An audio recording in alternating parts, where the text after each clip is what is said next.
Hello friends, ఎలా ఉన్నారు? నేను బాగున్నాను. మీరందరూ బాగుండాలని కోరుకుంటున్నాను. ఇప్పుడు కథలోకి వెళ్ళిపోదామా? మరి కథ పేరు లీలామందిరం. 2 నెలలుగా శాలరీ అంతా బాగా ఖర్చు అయిపోయింది. ఇక మీదట కొంటాను. ఆ విషయమే చెప్పబోతున్నాను. మన ఆఫీసులో ఫెస్టివల్ అడ్వాన్స్ దొరుకుతుంది. నీకు కావాలంటే తీసుకో. అలాగే, థ్యాంక్స్ సార్, వస్తాను అంటూ అతడి దగ్గర నుండి వచ్చేశాక కూడా మనసంతా గజిబిజిగా తయారైంది. అతడికే కోటీశ్వరుడు కాబట్టి రోజుకో సూటు డ్రెస్సు ఏమైనా వేసుకోగలడు. కానీ తనలాంటి చిరుద్యోగులు అంత మంచి బట్టలు ఎలా కట్టుకోగలరు? అన్యమనస్కంగానే సింధు ఇంటికి వచ్చింది. సింధు ఇంటికి వచ్చేసరికి విశాలాక్షి వంటింట్లో ఉల్లిపాయ పకోడీలు చేస్తుంది. ఈశ్వరరావుకు సాయంత్రం అయితే ఏదో ఒక చిరుతుండి ఉండాలి. ఆ వయసులో అది ఇది తినాలనిపిస్తుందని ఆమె ఏదో ఒకటి చేస్తూ ఉంటుంది. సింధును చూడగానే, వచ్చావా, వెళ్ళి మొహం కడుక్కొనిరా, వేడివేడి పకోడీలు తిందువు అంది. సింధు వెళ్ళి మొహం కడుక్కొని వంటింట్లోకి వచ్చి విశాలాక్షి దగ్గరే కూర్చుంది. ఆమె ఏదో అడుగుతున్నా పరధ్యానంగా జవాబు చెప్తున్న సింధును చూస్తూ, ఏమిటమ్మా అలా ఉన్నావు అని అడిగింది. మా అమ్మ, నేను ఎలా ఉంటాను? అందంగా ఉండనా? నిన్ను అందంగా లేనన్న వాళ్ళు గుడ్డివాళ్ళై ఉంటారు. బంగారు బొమ్మలాంటి నిన్ను చూడడానికి 2 కళ్ళు సరిపోవే. మరైతే మా బాస్ అలా అన్నాడే. మీ బాస ఏమన్నాడు? నా డ్రెస్సింగ్ సరిగ్గా లేదని అన్నాడు. నేను మరీ అంత ఘోరంగా కనిపిస్తున్నానా మా అమ్మ? బొంగమూతితో అడిగింది. ఓ అదా అంటూ సింధును పరిశీలనగా చూస్తూ, నిజమేనమ్మా, నువ్వు వచ్చినప్పటి నుండి ఇదే డ్రెస్సులు వేసుకుంటున్నావు. అయినా మాకు బట్టలు ఎందుకు తెచ్చావమ్మాయి? నువ్వు నలుగురిలో ఉద్యోగం చేసేదానివి, నీకు మంచి చీరలు డ్రెస్సులు కావాలి అంది. అయితే హర్షవర్ధన్ నిజమే చెప్పాడన్నమాట అనుకుంది. సింధు అలా ఆలోచనలో పడటం చూసి, మీ బాస్కి ఎంత వయసు ఉంటుంది? అందగాడేనా అని అడిగింది. 32 ఏళ్ళు అలా ఉంటుందేమో. అబ్బో, మనిషికేం అందగాడు, దర్జాగా ఉంటాడు. మరైతే అతడినే పెళ్లి చేసుకోరాదు? తమాషాగా అంది. పెళ్ళా? అతడినా అంటూ నవ్వింది. మా అమ్మ, అతడెవరనుకున్నావు? పెద్ద కంపెనీకి ఎండి, పెద్ద కోటీశ్వరుడు. నా నెలల జీతం అతని గదిలోని ఏసీ బిల్లంతా చేయదేమో. అందని వాటిని ఆశించే అత్యాశపరాన్ని కాని నేను. పోనీలే, అతడు కాకపోతే బొమ్మలాంటి నీకు ఎవరైనా దొరకరా ఏమిటి? అయినా సింధు, ఏదో జరిగిందని, ఎవరో ప్రేమించారని జీవితమంతా ఇలాగే ఉంటావా? ఎవరైనా మంచి కుర్రవాడిని చూసి పెళ్లి చేసుకోరాగదు? క్రీగంట సింధును చూస్తూ అంది. అసలు ఆ పెళ్ళే తన జీవితంలో ప్రళయం సృష్టించిందని, పెళ్లిపీటల మీద నుండి తను పారిపోయి వచ్చిందని వీళ్ళకి ఎలా చెప్పగలదు? పెళ్ళా? నాకా? అది జన్మలో సాధ్యం కాదు. అదే ఎందుకు కాదు? అందరూ పొరపాట్లు చేస్తారు. ఆ పొరపాట్లను దిద్దుకున్నవాడే అసలైన మనిషి. అది కాదు మా అమ్మ, నా గురించి మీకెవరికీ పూర్తిగా తెలీదు. మీరు ఊహించింది నిజం కాదు. ఇంకా ఏం తెలియాలి? మాకు తెలియనిదేమీ లేదు. ఉదయం హర్ష డ్రెస్ గురించి మాట్లాడడం, మా అమ్మతో ఈ సంభాషణ, తన పరిస్థితి అన్నీ కలిపి సింధుకు దుఃఖాన్ని కలిగించాయి. మీకు నా గూర్చి ఏమీ తెలీదు. నా జీవితం ఇంతే. ఎవరినీ పెళ్లి చేసుకోలేను అని ఏడుస్తూ గదిలోకి వెళ్ళి పరుపు మీద వాలిపోయింది. వీళ్ళంతా తను ఎవరినో ప్రేమించి ఇల్లు వదిలేసి వచ్చేసిందనుకుంటున్నారు. కానీ అసలు విషయం తెలిస్తే తనని ఇలా ప్రేమగా చూస్తారా? గీత ఎప్పుడో ఒకప్పుడు తన గురించి మాటల సందర్భంలో మామకు చెప్పకుండా ఉంటుందా? తన విషయం తెలిస్తే వాళ్లకు తన మీదున్న ఈ ప్రేమానురాగాలన్నీ పోయి తను ఈ ఇల్లు వదిలే పరిస్థితి రావచ్చు. ఈ ప్రపంచంలో తనను ఆదరించేవారెవరు? తన చోటు ఎక్కడా? వెక్కి వెక్కి ఏడుస్తున్న సింధు తల మీద చెయ్యి వేసి నిమురుతూ, ఏమిటది పిచ్చిదానిలా అంది గదిలోకి వచ్చిన విశాలాక్షి. నా గురించి మీకేం తెలియదు మా అమ్మ. తెలిస్తే నన్ను అసహించుకుంటారు ఏడుస్తూనే అంది.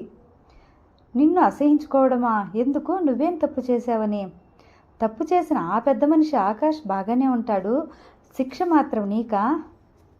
మా అమ్మ ఏడవటం ఆపి ఆశ్చర్యంగా చూడసాగింది.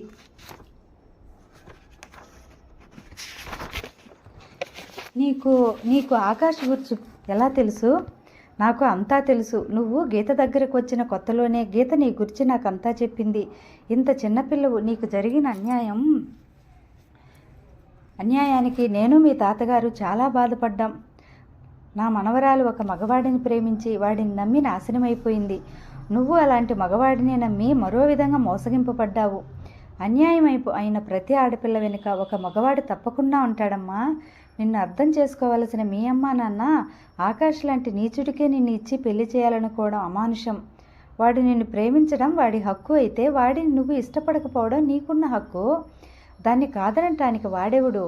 ఆడపిల్లను బలవంతంగా లొంగదీసుకుంటేనే, బలవంతంగా తాళి కడితేనూ భార్య అయిపోతుందా?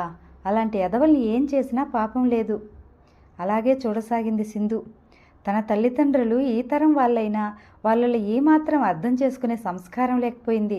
కానీ వీళ్ళు తన కన్న వాళ్ళకంటే ఒక తరం ముందు వాళ్ళైనా పరిస్థితుల్ని ఎంత బాగా అర్థం చేసుకున్నారు. ఇలాంటి వాళ్ళను అర్థం చేసుకోకుండా ఆత్మహత్య చేసుకున్న వీళ్ళ మనవరాలు ఎంత దురదృష్టవంతురాలు. ఇన్ని రోజులు తను పరాయి పంచన తలదాచుకున్నందుకు ఏ మూలనో బాధపడేది. కానీ ఇప్పుడు వీళ్ళే తన కన్నవాళ్ళకంటే ఆత్మీయులుగా కనిపిస్తున్నారు.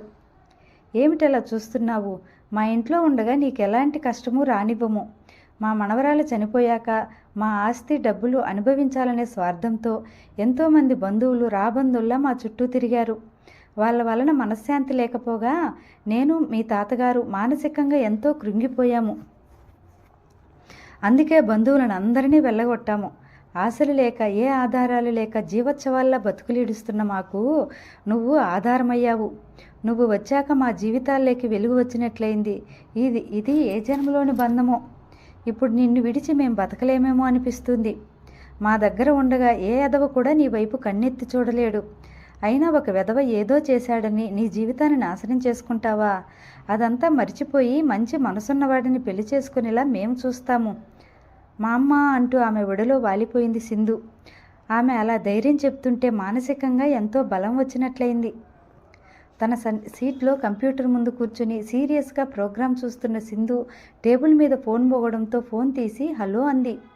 హలో సింధు, నేను అన్న హర్షవర్ధన్ గొంతు వినగానే సీట్లో నిటారుగా కూర్చుని చెప్పండి సార్ అంది వినయంగా. నీ ప్రోగ్రాం అయ్యాక ఒకసారి నా ఛాంబర్కి రావాలి అన్నాడు. అలాగే సార్ అంది. అతడు ఫోన్ పెట్టేశాడు. ఆఫీస్లో ఉండగా అతను ఒక్క మాట కూడా అతిగా మాట్లాడు. ఒక్కోసారి అతను చూడాలంటేనే భయంగా ఉంటుంది. అంత బిజీగా సీరియస్గా ఉంటాడు. కాసేపయ్యాక అతడి ఛాంబర్లో కడిగిపెట్టిన సింధును చూస్తూ, సింధు, రేపు ఆదివారం నీకు ఏదైనా ప్రోగ్రాం ఉందా అని అడిగాడు. ఆదివారం తనకేం ప్రోగ్రాం ఉంటుంది? ఇక్కడ సరదాగా ఎటైనా వెళ్ళడానికి ఫ్రెండ్స్ కూడా లేరుగా. రేపు ప్రోగ్రామ్స్ లేవు సార్. నువ్వు నాకు ఒక ఫేవర్ చేయాలి. ఆఫ్ కోర్స్ ఇది ఆఫీస్ వర్క్ కాదు, నా పర్సనల్ కూడా. చేయగలవా అడిగాడు. అతడికి తను ఫేవర్ చేయడమా? అంత స్థాయి తనకుందా? ఏమిటో చెప్పండి సార్ అంది. హర్షవర్ధన్ లాంటి వ్యక్తి చెత్త కోరికలు కోరడని సింధుకు బాగా తెలుసు. రేపు టెక్స్టైల్ కంపెనీ జనరల్ మేనేజర్ గారి అమ్మాయి మ్యారేజ్కు అటెండ్ కావాలి. మన కంపెనీ తరపున పెళ్లికూతురు పేర 25,000కు బ్యాంక్ డ్రాఫ్ట్ తీసుకో. అలాగే సార్. కంపెనీ డబ్బు వైట్లో చూపించడానికి గిఫ్ట్ ఇస్తున్నాడని అర్థమైంది. ఇన్కమ్ ట్యాక్స్ కోసం ఇలాంటి లొసుకులెన్నో బిజినెస్లో మామూలే అని ఉద్యోగంలో చేరాక అర్థమైంది. ఇన్కమ్ ట్యాక్స్ రూల్స్ లిమిట్స్ చూసిన తర్వాత మన దేశంలో బ్లాక్ మనీ ఎందుకు తయారవుతుందో అర్థమైంది. నిజాయితీగా ట్యాక్స్ కడితే బిజినెస్ చేసే వాళ్ళంతా సంపాదించిన డబ్బుతో సగం అంతా గవర్నమెంట్కి కట్టాల్సి వస్తుంది. ట్యాక్స్ లిమిటేషన్స్ పెంచుతామని ఎలక్షన్ల ముందు ప్రతి పార్టీ వాగ్దానాలు చేస్తూనే ఉంటుంది. ఎలక్షన్లు అయ్యాక ఏ గవర్నమెంట్ వచ్చినా ఈ ఇన్కమ్ ట్యాక్స్ గురించి పట్టించుకోదు. వ్యాపారస్తులైతే లాభాలు నష్టాలు చూపించి ట్యాక్స్ సర్దుబాటు చేస్తారు. కానీ గవర్నమెంట్ ఉద్యోగ పరిస్థితి పేరుకు వేల జీతాలు వస్తాయి, కానీ సగం జీతం ఇన్కమ్ ట్యాక్స్కే పోతుంది. నాన్నగారు కూడా ఈ ట్యాక్స్ గురించి చాలా బాధపడేవారు. ప్రస్తుతం ఉన్న ధరల్లో జీతాలు ఏ మూలకో చాలవు. దానికి తగ్గట్లుగా ఇన్కమ్ ట్యాక్స్ ఒకటి. జనవరి నెల నుండి ఏప్రిల్ నెల దాకా ప్రతి సంవత్సరం సగం జీతమే నాన్నగారు ఇంటికి తెచ్చేవారు. అమ్మ ఏదైనా అడిగితే నన్నేం చేయమంటావు, ట్యాక్స్ అంటూ జీతంలోనే కట్ చేసేశారు. ఈ దేశంలో నిజాయితీగా ఉండే నాలాంటి గవర్నమెంట్ ఉద్యోగస్తులు బతకలేరు. అందుకే అందరూ లంచాలు తీసుకునేదంటూ చిరాకు పడేవారు. ట్యాక్స్ కోసం సగం జీతం వచ్చే 4 నెలలు ఇంట్లో చాలా ఇబ్బందిగా ఉండేది. ఇల్లు సొంతం ఇంటి అద్దె లేదు కాబట్టి అమ్మ ఎలాగో సర్దుబాటు చేసేది. హలో, నేను చెప్పేది వినిపిస్తోందా లేక నిల్చుని నిద్రపోతున్నావా? భలే తమాషా అయిన అమ్మాయి నువ్వు. అప్పుడప్పుడు ఏదో ట్రాన్స్లోకి వెళ్ళినట్లుగా అయిపోతావు. ఏమిటి విషయం? తమాషాగా అంటున్న హర్ష మాటలతో ఈ లోకంలోకి వస్తూ సారీ సరంది. నేను చెప్పేది అర్థమైందా? అర్థమైందన్నట్లుగా తల ఊపుతూ, ఫేవర్ చేయడం అంటే ఇంతేనా? ఇది కూడా ఒక ఫేవరేనా? అతడు చెప్పింది చేయడం తన డ్యూటీ కాదు అనుకుంది. అంతేకాదు, ఈ పెళ్ళికి నువ్వు నాతో వచ్చి ఆ డ్రాఫ్ట్ను నువ్వే కంపెనీ ద్వారా అందిస్తే బాగుంటుంది. నీకు అభ్యంతరం లేకపోతేనే. అతడితో కలిసి వెళ్ళడమా? వెళితే అతడు తనను హోటల్ గదికి పిలిచినంతగా కలవరం ఎందుకు? కంపెనీ తరపున పిఏగా తన గిఫ్ట్ పెళ్లికూతురికి అందిస్తుంది అంతేగా అనుకుని, అలాగే సార్ వస్తాను అంది. అయితే రేపు 10 గంటలకు మా ఇంటికి రా, కారు పంపుతాను అన్నాడు. ఇంకేం మాట్లాడాల్సింది లేదన్నట్లు ఫైల్లో తలదూర్చాడు. అంతేనా, అతడికి ఇంకాస్త మాట్లాడితే బాగుంటుంది అనుకుంది.